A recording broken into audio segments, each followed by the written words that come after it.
I'm excited for you guys to have the opportunity to listen to this conversation. Hey, Catherine. So we heard, Stan and Mark talk extensively about AI and automation. And today I want to, for this session at least, zoom out a little bit farther to look more holistically at intelligent automation. But before we do that, George, let's start with you. Can you share a little bit about PAI? Sure. Plan Administrators, Inc., or PAI, we're an independent TPA, but we are owned by Blue Cross Blue Shield of South Carolina. But in the Blue world, we're non-branded, so we are national in scope. We've got 3 lines of business that we do today. So we've got our traditional ASO group administration business. That has been predominantly based in South Carolina, but we are growing nationally on that front. We then have we call specialty administration, but that's really backroom processing for a whole host of different product lines, from limited benefit plans to we do some prison work. We've done ancillary benefits. We've got a growing dental administration. And in 2025, we're getting into ICRA group administration as well. And then lastly, we have a small regional property and casualty division, predominantly workers' comp and liability on the self-funded side of things. We've been partners with SDS for, I think, 18 years now, 17, 18 years now. I will never forget, this was kind of the most embarrassing moment as an operations guy. John Prangy came down to see one of our operations where we got paper enrollment forms sent in to us via fax for one of our lines of business. We took those faxes, we had to print them, we had to photocopy them to darken the image so that we could rescan them into another application. John spent about 10 minutes and he said, I think we can help you out here. And that's kind of grown our relationship since then. And today, they're helping us do data entry work. We have a large block of limited benefit business for staffing companies, and they key over 1 million applications for us every year. We've gotten into property and casualty and workload management on that front as well. And then, as Sashi mentioned this morning, they saved the day for us as we've been kind of dragging our feet on making the clearinghouse conversion until it was absolutely necessary, and then became absolutely necessary this year, and they did a great job to help us with that conversion as well. So great partners of ours for many years. And a comment was made earlier today. It's one I've shared with Sashi as well. I think one of the legacies of the John and Pat era with SDS is not doing a good enough job of bragging about all the new things that they're doing as a company. And so it's every once in a while pinging them and saying, okay, what are you guys up to now that we could be leveraging? And so this is a great forum to hear about some of those things. Sure. Stacy, can you share a little bit about Medica? Yeah, good afternoon, everyone. So Medica is local. We're a regional health plan. We've got about 5,000 employees that cover 1.4 million lives. We're across 4 markets, and I can go into all the details of that if you want a sidebar. So, and then we've got 12 states, so spread out primarily across the Midwest. We do everything internally, kind of end to end, with strategic partners that we then lock in to help us. One of the things we're focusing on right now is really what do we want to do as core services, and then continue to expand, creating partnerships with those third parties or other individuals to help be, I'm going to call it kind of genius in the spaces where we don't want to have that core knowledge. Medica has been around for 49 years. We joke with each other that we're kind of the oldest startup.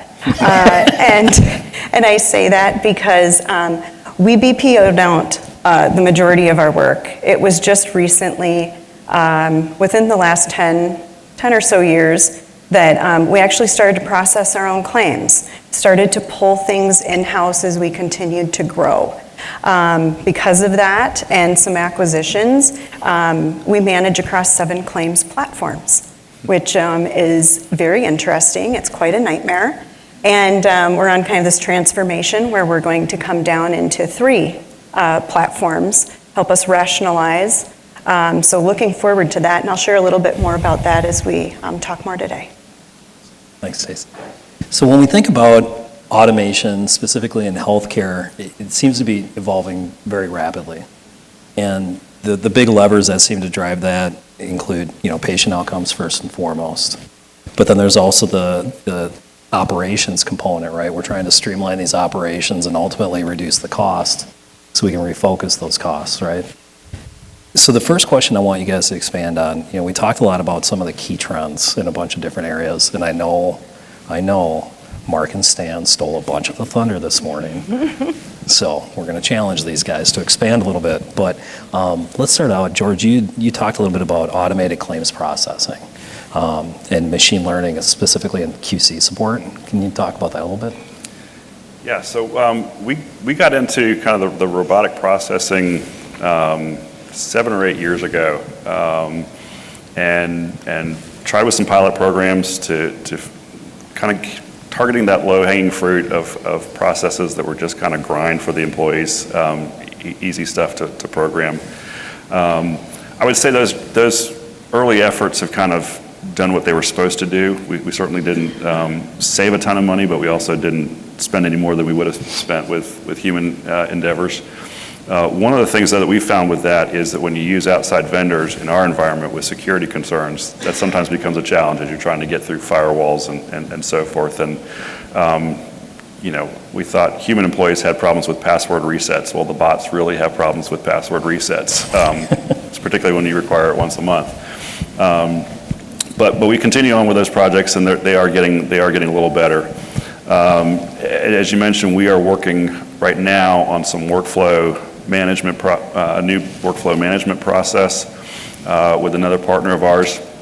And part of that includes, what we're really excited about, is it includes a QC function where leveraging AI technology, it reads a database of our QC errors so that as the claims processors are going through, it will actually alert them if they are about to make a QC error on a particular claim based on the data that we have in the database of errors. So it can pop up I like to refer to it as "Are you really sure you want to do this again?"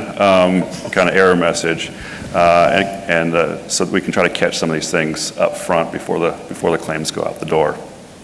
On other fronts, we are I think the next one is the kind of the customer service front, and a lot of talk about that this morning. But again, trying to use AI as a supplement and as a tool. So using it as a guide for our customer service agents, helping them to get information faster so that those calls can be more efficient, guiding them on the appropriate language and wording to use to help explain things like benefits. And then we are also working towards being able to do a chat function on provider calls. In our specialty line of business, over half of our calls are from providers, and they're asking for billing or for benefits and eligibility information. Well, I can streamline that pretty quickly with some chat functionality, which providers will tend to like because they don't really want to talk to anybody anyways, and then take those resources and deploy them elsewhere. Stacy, how about in Medica?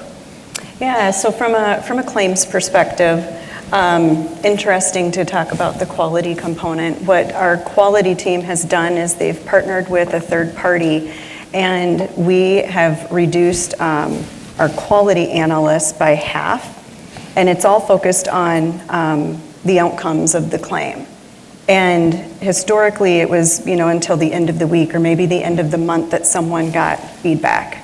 And by then, they've already did how many additional claims incorrectly. So this AI tool that the quality team's using, it's actually reviewing the claims that same day, and then that is what is providing feedback to the claims processor. Those claims are being held. So we've also identified in the system, don't pay it, it's wrong, there was an error made. And then it's also kind of theming and trending and patterning for us to see, is this just a single individual having an issue? Is this systemic because our actual training materials are incorrect? And so let's go back and fix it, and then we can kind of size what that overall impact is. That's one piece. I'll talk a little bit more around kind of automation in general in a little bit here, where one of the themes that we have this year going into next year is really getting brilliant at the basics. So when we think about putting automation on top of anything, let's start at the process to make sure that we're actually doing the most efficient process to start with. And that's where we're really at in the enrollment, billing, and reconciliation space, which I also have responsibility for. And then in the configuration space, if you think about the different environments that we have to use and replicate as we're testing, as we're doing the quality and then pushing to production, that configuration team was having to go and update each of those environments with every single change. They internally grew a tool so that they now can pick up and drop down into the multiple environments, which has saved them hundreds of hours, especially as we're coming up to, you think about kind of 1-1 readiness, the new benefit builds, things like that. And then we're working with our claims platform partner to see, okay, how do we take this and kind of elevate it so that other individuals across the industry can also utilize that kind of a tool. Awesome.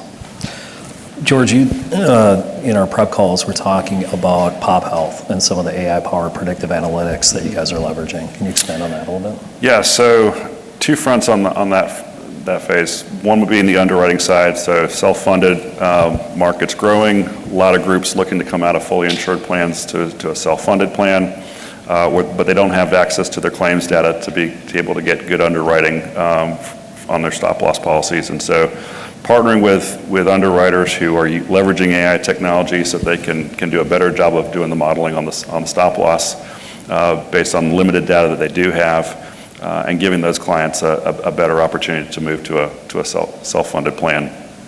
The other thing that we're doing, which we're really excited about, is we're working with another new company that's helping us with personalized navigation. Lots of tools out there for doing cost and quality metrics and identifying who the best providers are in a local market. What this company allows us to do is they take claims data and they're able to integrate that into their algorithms. So the example I always like to use is I can tell you who the 5 best cardiologists are in Minneapolis based on cost and quality data. But if I insert the member claim data, then I know who I'm dealing with as a patient, I can say, well, I've got a 48-year-old male who's diabetic and overweight and has whatever else going on. When I factor that in and look at the outcomes, who's the best cardiologist in Minneapolis for that particular member? And so what we're working on is in collaboration with a direct primary care group that we partner with, is getting that information in the hands of those primary care doctors so that as they're talking to the patient, being able to give them the tools so they can steer members to that right provider, and giving them a better opportunity to go to see the right provider for their condition. And ultimately, we want to lower the cost of care for our clients. That's great. How about, Stacy, with prior authorizations? You know, we talked a little bit about how Medica is approaching that. Yeah, so a couple pieces with the prior authorizations. One is the prior authorization system and the claims system, 2 separate systems. Handoffs, complexity, it's kind of a pain. What we've done is we've almost automated 100% of the prior auth to claim match, utilizing different tools, technologies, and partners. Luckily on one of the platforms, the 2 tools actually sit within the same family, which creates additional efficiencies. Another piece around the prior authorizations is kind of take you back 2 years. We were probably taking 10 days to turn prior authorizations around. So completely not acceptable, not the experience the providers want, not the experience that members want as they sit and wait, wondering if something's going to be approved. We're now down to 2 days with a couple additional pieces of technology. And then for certain strategic providers, we're also partnering with them, because 2 days can also be a long time to wait, depending on what you're waiting to have approved. And based on the system and the tools actually tracking what are the decisions that are happening, how often does this scenario or situation get approved, the tool is pulling that immediately for someone to respond thumbs up, thumbs down to. In addition, it's also making recommendations if you think about provider gold carding. So if this provider is consistently meeting the measures, we're consistently saying thumbs up, you've got it covered, right decision, we're gold carding that through. And then there's reporting that helps us understand how many just flew through the system. That's great. How about on the member side, George? We talked a little bit about virtual assistants and member engagement. Yeah, so one of the things that we're looking for next year is being able to leverage the AI technology to help provide a better member experience when it comes to navigating their benefits. Right now, we have a plan document. It's a PDF. It's available on the website for the clients, but they didn't have to go and figure out what the benefits are, what it means, and so forth. And so one of the things that we're working for next year is being able to leverage AI so that we can have a member log in, ask a simple question, and then have the tool basically read the plan document and help them kind of figure out what exactly are you trying to ask, and then what's the reference for that information? What's the right answer? And then where did I find it in your benefit guide so that you have that reference? So I think that's the one we're most excited about on the member side. That's exciting. How about going the other direction, fraud, waste, and abuse? Can you share a little bit about that? So with fraud, waste, and abuse, we have both a payment integrity team that's responsible for all the editing, prepayment, post-payment controls, and then a closely knit SIU connected for escalation and de-escalation. We brought a tool set in probably going on 3 years now, which includes scoring mechanisms, predictive modeling, recommendations for assignment, and it also is learning as we're making decisions and accepting, declining, tracking the outcomes. Our case management tool is connected right into it so it can continuously learn that as it's popping items to the top with a score that's recommended for us, we're picking those up. And then based on the outcome of that case or that review, it's changing the behaviors and the scoring. We're leveraging it from both a prepayment and a post-payment perspective. And one of the really cool things that's happening is as we are validating paid claims in a provider level review, if we're finding something substantive, it is automatically now putting a prepayment flag so that we're stopping those claims and then reviewing them before they're going out the door. It's not something that any of our analysts have to go, yep, hit that button, it's going to go do that for us. Now it can stop those claims and put that flag on, and then we can control the faucet from there. But that's been something that's really advanced, probably the maturity of our program as we're trying to shift as much upstream into the adjudication process flow as possible. Kind of that shift left mentality. I like that. How about around member eligibility and enrollment verification? You guys are doing some things there too, right? So so within our eligibility and verification, luckily our system actually does all of the validation edits for us as part of the incoming claim. And we've pushed a lot of that as far up front into some SNP edits as well. But I'll tell you, the first, I coin it dumpster fire, that I've been gifted to figure out. The first one was our claims operations, and I'll share that happy story in a little bit. Yeah. The second one is our enrollment, billing, and reconciliation space. And so what we're doing is we're really on a 5-year journey right now in transforming that. My preference was kind of, can I just throw a match in and we just start over? And I was told, no, you have to keep the lights on, and then we got to transform and kind of, plug and play as we go. But what we're doing is we're really taking out RFPs, looking at that space end to end and understanding what exists that is out there that meets our needs, that fits into strategically where we're going in the future, and that can help us scale and grow. So, it's interesting when you get some of the responses back. It's like, that's what you did like 10 years ago. I want to know what we're going to do today and what your strategic roadmap is so that we can grow and leverage automation and AI with you on that journey, learn from each other, tweak as we go. And so we're just starting on that process. Awesome.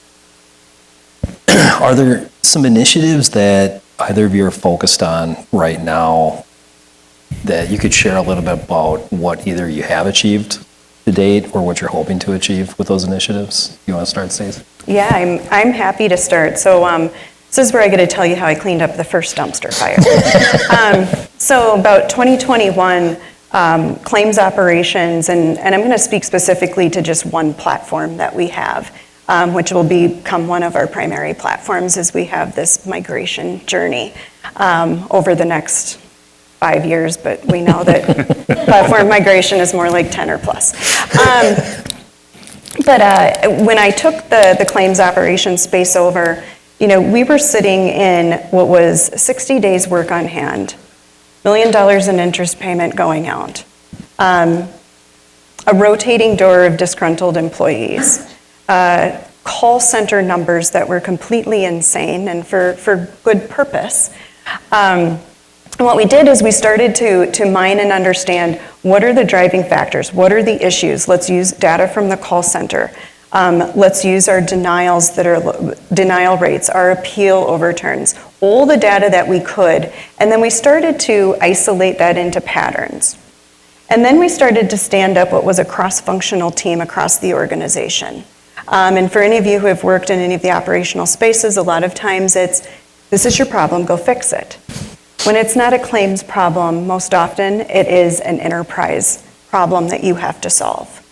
And so we put the right people around the table and really started what we called a claims issue resolution team. Held individuals accountable to verify and validate what is the intent of that benefit, what is the intent of that provider contract, what is the location settings, or we had like suites in the same buildings. One was in network, one was out of network. Why are we doing that? We're creating some of our own nightmares. And we were very quickly able to prioritize based on volume of claims and tackle them one at a time. In addition, as we were working through that, Medica stood up kind of a value stream construct. And is everyone familiar with value stream and what that means? I don't know, maybe you could share a little bit. It's like, this is where you participate if you know. So really, if you think about kind of the experience that a member, a provider, a customer has as they go through the life cycle with your organization, how you are delivering value to those individuals. So you're selling, you're building networks, you're paying claims, you're enrolling members, you're servicing people. So we created 7 value streams. And they're not just that function. They are cross-functional individuals across the organization who are focused on making sure that that function is working as efficient as possible. And then we tie black belts and green belts into each of those value streams. So I own the pay claims value stream, and then I also own the enroll value stream. And through kind of our issue resolution team and then the maturity into the value stream work, we started to take another step back and say, you know what, we are going to process map every single thing that is happening and going on. We're going to look all the way upstream and we're going to look all the way downstream so that when someone decides to make a change, I am not making someone else's life miserable, and that when they make a change, they're not all of a sudden creating a bolus of claims for me to figure out how to dig out of. Through that, what we were able to do was really take an automation rate that was sitting in the high 70s. It had dropped significantly. And knowing for anyone who's got like the variable staffing models and claims, huge variable that makes a big difference. And we were able to kind of claw our way up to now where we sit between 94 and 96%. Wow. We're sitting kind of native automation, which is kind of the automation we built into the claims platform. We usually are around 90%. And then we make the rest up with our internal robotics. So this is internal homegrown, and then iUPath is what our team uses. We have a very specific robotics team that supports all of operations. And then one other factor, and again, all of you have dashboards, you have your KPIs, you have your metrics. That's great if you automate things, but if the quality drops, you're really not helping yourself. It's all going to come back and cost you even more money. And so we're maintaining 99.5% quality. We've got 99.7% processing within 30 days, and actually 98% that's processing within 10 days, consistently. Call volume dropped, provider relationships were restabilized and rebuilt, and then we took that same approach and we started to replicate it to the rest of the value streams across the organization. A great story. I want to pull on that thread a little bit around quality, because I think that's often overlooked in we get really excited to bring in this automation and it's flashy and shiny. Yes. And if we're not keeping a very close eye on the quality piece, to your point, it really come back to bite us. What were some things that you did at Medica that you feel like really helped maintain quality and improve it? Yeah, well, I think some of it is the quality team providing the real-time feedback. Okay. It's also just not quality monitoring the manual processors. It's quality monitoring all the automation. It's quality monitoring all of the robotics that you're turning on. So we run over 78 robots a day. Just in that first year, we increased automation 800%. Wow.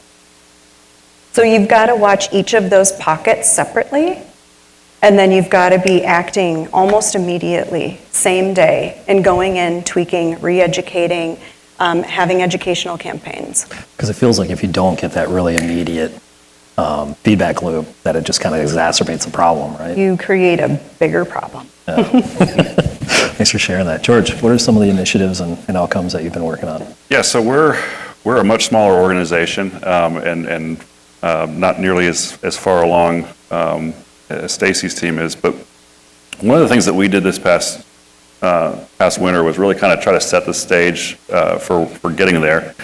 And so we hired a consulting firm to come in and help us really kind of map out a digital roadmap of where we want to be in the next 5 years or so.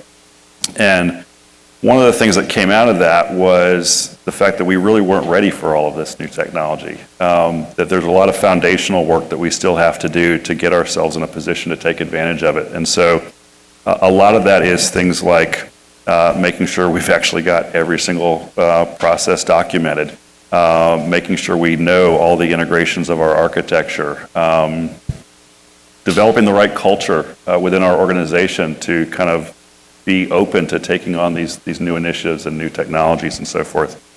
So one of the things that we did as part of that is we created what we call the activation committee. So at the end of this consulting assessment, they came back with 48 recommendations for us. And those were everything from little tiny things to big, huge, you need an enterprise data warehouse to consolidate all your data into one system. So it ran the gamut.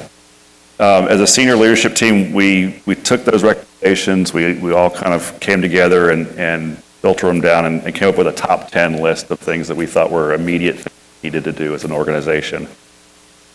And then from that, we formed what we call an activation committee. And we sent out the call to everybody. We've got 330 employees at PAI. We sent out the call, said, here's what we're going to be doing.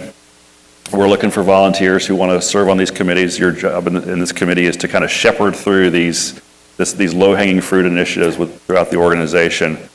We had 62 employees volunteer to be on this committee. Not all of the management. We had some frontline folks who wanted to get involved as well. And so that committee is divided up into 5 different work streams, and they're all tackling a different area. But the idea was we wanted this to be coming from the bottom up, not just a top-down initiative, because as we're trying to bring in a new culture and get people to buy into this new things, new technologies. And we felt it was important to get their buy-in from the beginning, and so we wanted everybody to have a part in that. And so that's been going well, and we've got a lot of things that we're going to have wrapped up this year. that I think are really going to springboard us into 2025.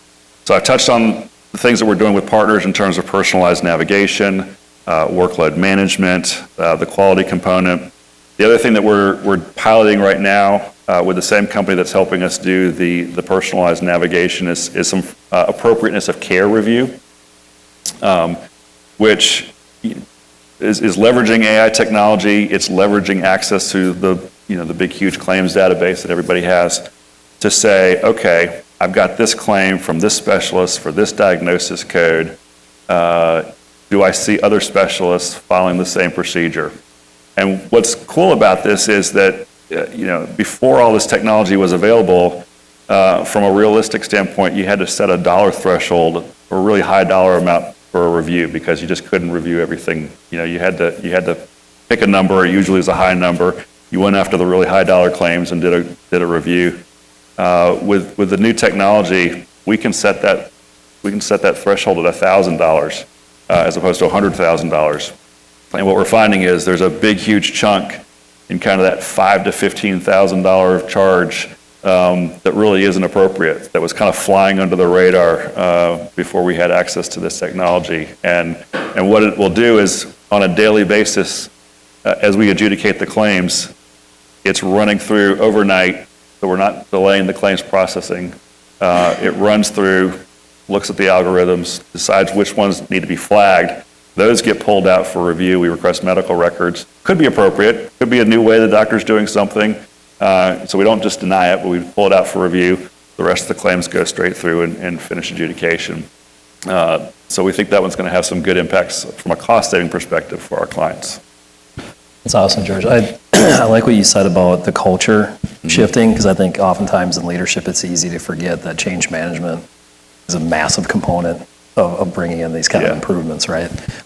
Stacy, anything at Medica think of from a culture standpoint that was really helpful for you guys? Your eyes got big. I'm excited now. I think you can't put enough stress on change management, your communication strategy, as we're really pushing ourselves as far as we can go in thinking about automation, thinking about process redesign, refinement. There is, or was, I will say was because we're getting there. There was definitely hesitation. So if you think about some of the frontline staff and you start talking about automation and you start sharing some of the numbers like an 800% increase in the volume of claims that we're now automating and they're just flying through, a lot of hesitation, I would say anger, misunderstanding, being worried if they would have a job. So the skill set, and it was talked about this morning, thinking about how else can you utilize these employees in a different way to enhance the experience or fulfill the strategy of your organization. And so what we're doing, and there's always still going to be people who just kind of want to leave because it's not their gig anymore, but for those who are truly invested and they have the will to learn a new skill, we're working with them to say, and use claims processors as an example, they know the system, they know how the claims are processing, they have their spidey senses that go off if something seems odd. Where's a great place to land them where you can now ratchet up medical expense savings? In the payment integrity space. So how do you start latching them into new skills and new training? How do you have them do side-by-sides so that they're ready when the time comes to shift them over? So, there's different levers that we're definitely monitoring. So going back to kind of all the efficiency gains from the claims space, that resulted in, over the last 3 years, over $3 million in admin savings we were able to cut, specifically from the claims budget. That means that they may have shifted over to the payment integrity budget and now are being offset by medical expense savings, or it means that we had people just leave the organization, we decided not to backfill. So you can make a pretty significant dent, but at the same time, you've got to bring others along on the journey. And another tactic that we use to kind of help with that cultural shift and mindset shift and we use it a lot across the organization, is many of us are kind of fixed in our way of thinking. We have that fixed mindset. What we're doing is we're taking and we're pushing everyone to go to a growth mindset, which means think about things in a different way. Think about the craziest ideas that you might have, funnel it in. So with each of those value streams, I'll go back to that, they're responsible to make sure that they are mining from the individuals doing the work. And then we'll get to prioritization, so I won't steal that.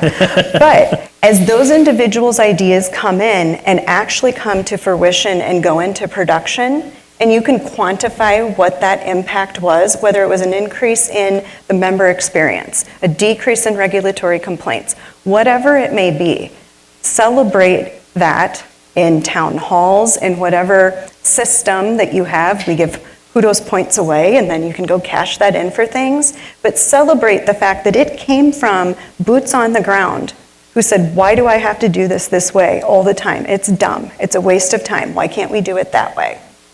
That is where the best ideas came from. And so if you celebrate the individuals on the ground, that creates forward momentum, and they get super excited. Much easier to kind of shift the culture if you take that approach. I love that. You touched on prioritization, and man, it's easy to get very excited about all the outcomes that are available, right? And then go into absolute analysis paralysis. You know, I heard the term boiling the ocean this morning, which is something I hear a lot. So how do you guys think about just that prioritization of like, where do we start? How do we go about this process without just completely overwhelming our teams or getting nowhere because we're taking too big of a bite? Yeah. So when we first elicited all of those ideas from the claims organization, we had over 160 ideas that were mined. We're like, all great ideas, we can't do them all. So I think being just upfront too, that as you're sending ideas in, it doesn't mean that it's gonna get done. It means we're gonna look at it and we're gonna think about it. But what we had to do was create some prioritization criteria. Because we have limited resources. Our technology team supports everyone in the organization.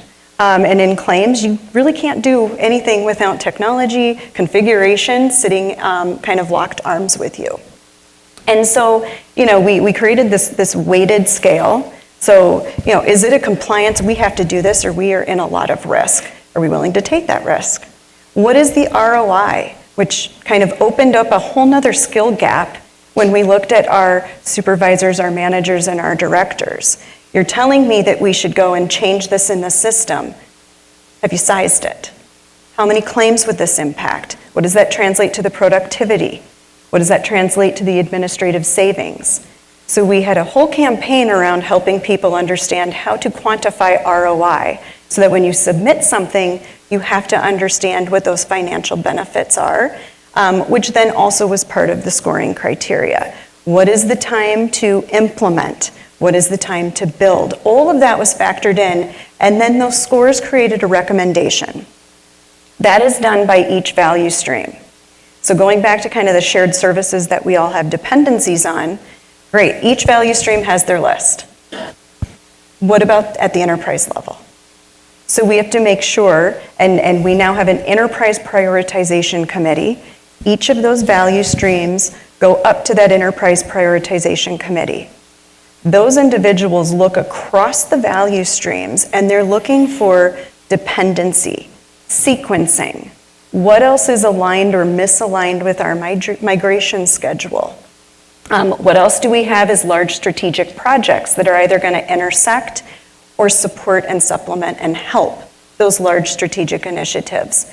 And then those are sized into agile release trains that then go through 12-week sprints. And then we're monitoring at the end for what that return was. And we're making sure that it's coming within a certain variance of what they said it was going to. And if it does not, we want to understand why. Is it because the ROI at the beginning wasn't correct? Is it because we ended up hitting some roadblocks? Are those roadblocks we can overcome by an enhancement feature within the platform itself so we can maximize that? And so that's That's how we've thought about it. So you can't just prioritize within your functional unit. You've got to kind of pick your head up and look all the way across the enterprise, factoring in that upstream and downstream dependency. So George, BAI, smaller organization, how do you guys think about the prioritization process? Actually, much the same way. I think the important thing is and my staff is always accusing me of trying to boil the ocean, so I've tried to throttle back on that. I think it's about finding solutions that best fit your value proposition, and then where do you get the biggest bang for your buck? We have a steering committee that helps us look at it. I think one of the challenges that we face is because we've got 3 very distinct lines of business, have very different priorities, and so it's a matter of trying to figure out, but I think to Stacy's point, it's is there something that we're doing today that is wrong and causing more problems? Is there a regulatory component of something we've got to get done by a certain deadline? Or is this would just enhance our processing and make us better? The first 2 you got to address quickly, and then you can kind of focus in on we're doing it, but there's a much better way to do it.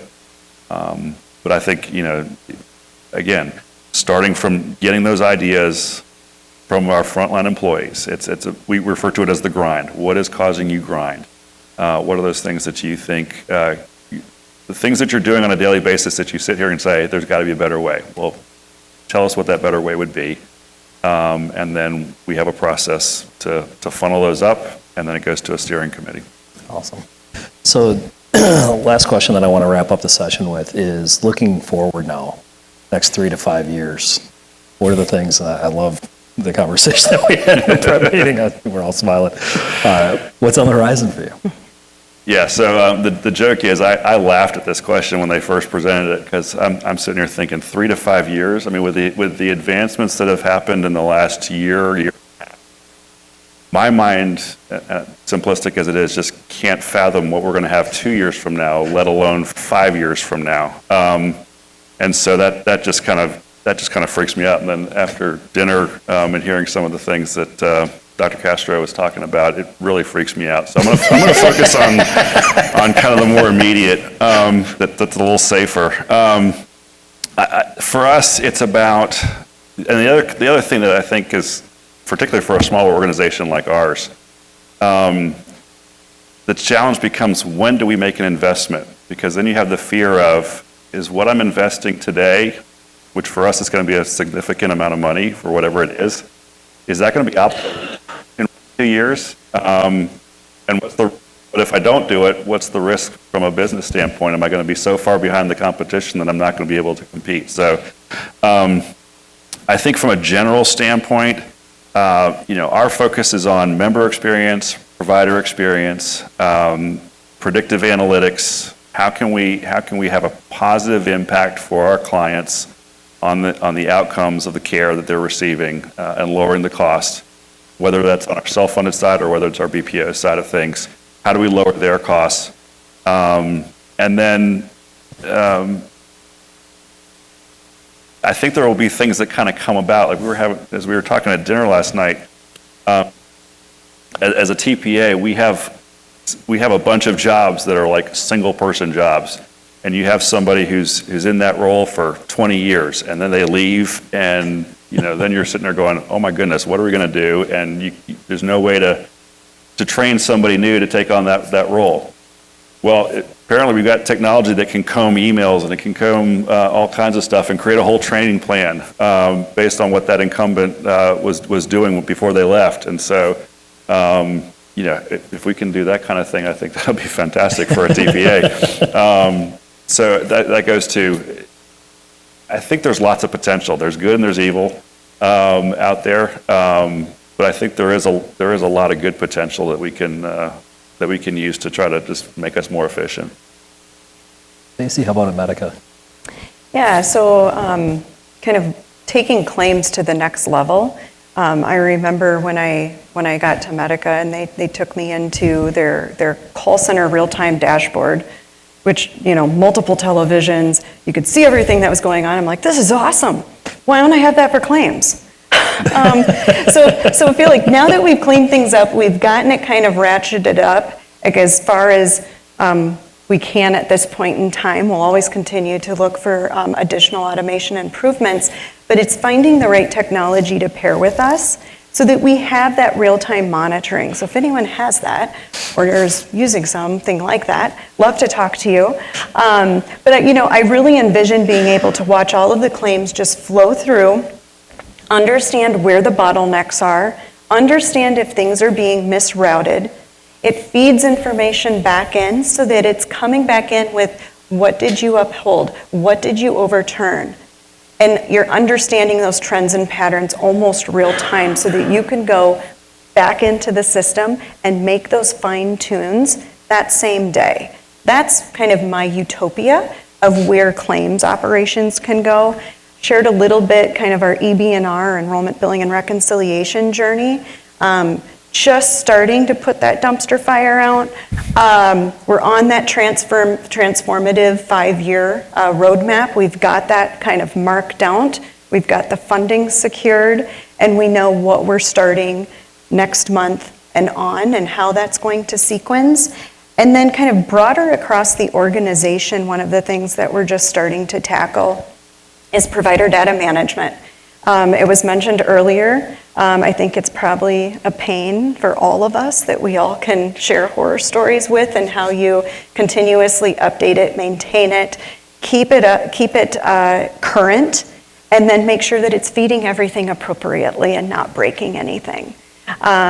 One of the interesting things is we were having, kind of going back to that strategic prioritization committee, well, can we wait on provider data? And I'm like, no, if you do not fix that, everything dominoes down from that. If you aren't getting the appropriate information in a timely manner, keeping it updated, feeding it into the systems, you just create kind of a hamster wheel of nightmares that you have to fix. So that's another kind of, again, multi-year journey that we're just starting. Awesome. Really insightful stuff. Thank you, guys. We wanted to save a little bit of time for Q&A, so this would be a good time to raise your hand, grab a mic, and ask a question. Don't be shy. I know it's after lunch, but somebody's got a question. Come on. Stan?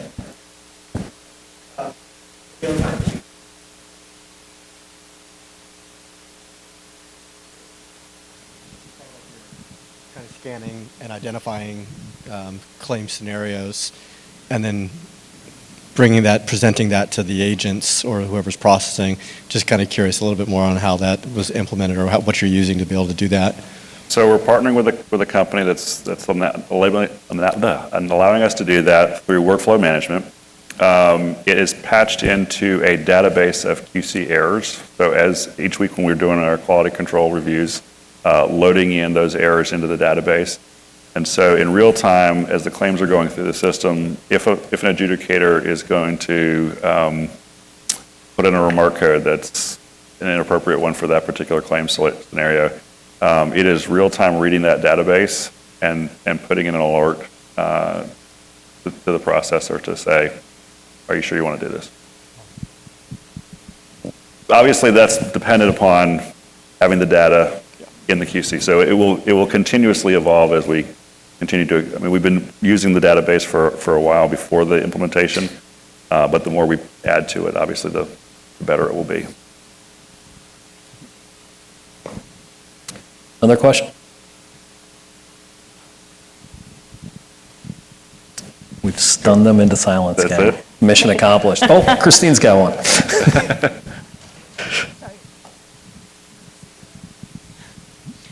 You had mentioned that as part of your process work, right? After you defined your value streams, you then brought in black belts, green belts, and stuff to lead that. Were those people that you brought in from outside, or were they trained internally so that you can then continue to keep utilizing that expertise? Excellent question. So black belts were brought in from the outside. We had certain seeds already planted who were green belts.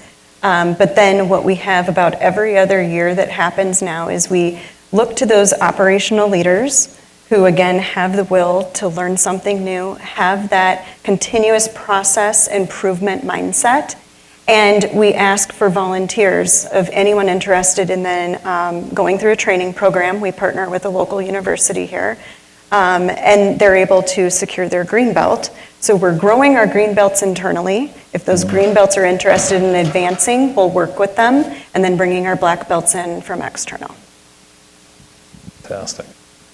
I think we got time for one more, if anybody else had a question.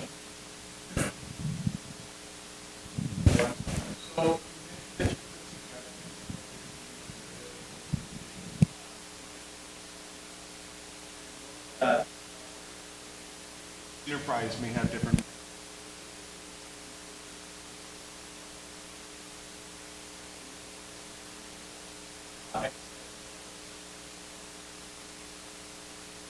Well, I think anything, some of the process refinements. So I'll use an example. One of the P&Ps, I want to say it was like 120 pages long. The individual's like, this is absolute insanity. You try to follow this P&P, you're branching off on if, ands, buts, and whats, and you're just getting yourself lost. How do we take that, remap it, and start to think about where does this not make sense? So you take like a 120-page P&P, and you get it down to 40 pages that are very clear and succinct, and then including in that, you've identified areas of opportunity for pockets of automation to supplement the manual steps. You're going to get a really happy claims processor. Awesome. Anybody else? All right. Thanks, guys. Thank you.